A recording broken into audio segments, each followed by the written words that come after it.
tayong na-absorb na, na mga sharing na sigurado nakaka-relate tayo. Pero parang key message lang sa unang-una, yung do not fear as I am with you. So kailan ba tayo, diba parang yun yung pangako sa atin ng Panginoon. So kung meron man tayong dinadaanan ng mabigat na bagay, ay talaga naandyan siya. And we are not alone and Christ is always with us. Yun yung pinaka nakikita namin na yung key message sa atin. Tapos, yung pangalawa naman is Jesus Grace. Kasi kung titignan, alam nyo nga lahat tayo parang minsan nakala na kaya natin. So, katulad nung nangyari sa kanya, sabi niya, lahat ng plano niya is plano niya. Pero hindi niya alam na everything is not in our control. God is only the one that is really in control of everything.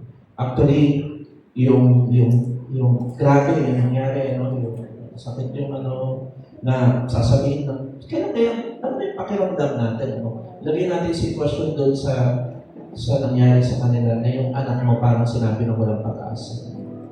So, medyo talagang mabigat yun.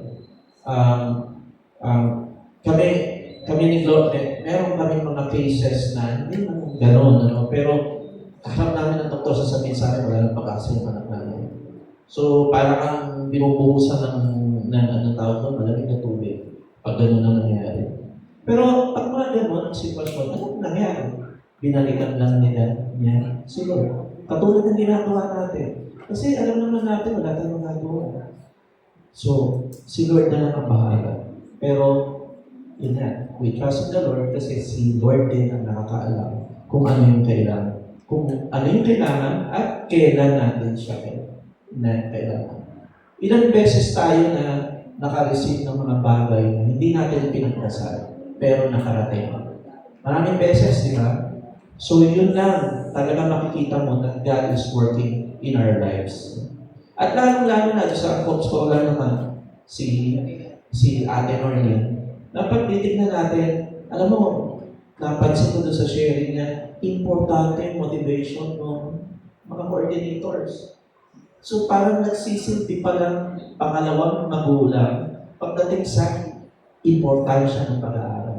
Pero very clear, 2018 pa, ang top scholar, na siya? Simula elementary, na siya? Senior high na. At going to college na siya. Actually, ngayon ko lang na senior din pala, kasi hindi na ng aking bunso na si Jasmine. 17 din siya. Kaya parang pag nakakabilib ka, Ate Norlene, nakakasalita ka dito sa harapan. Kung ikaw ay nahihiya, okay lang. Actually, malakas ang loob mo. Kaya, alam mo, very clear doon, sila makakapagpatuloy sa tulong ng lahat. So, yun lang. Salamat.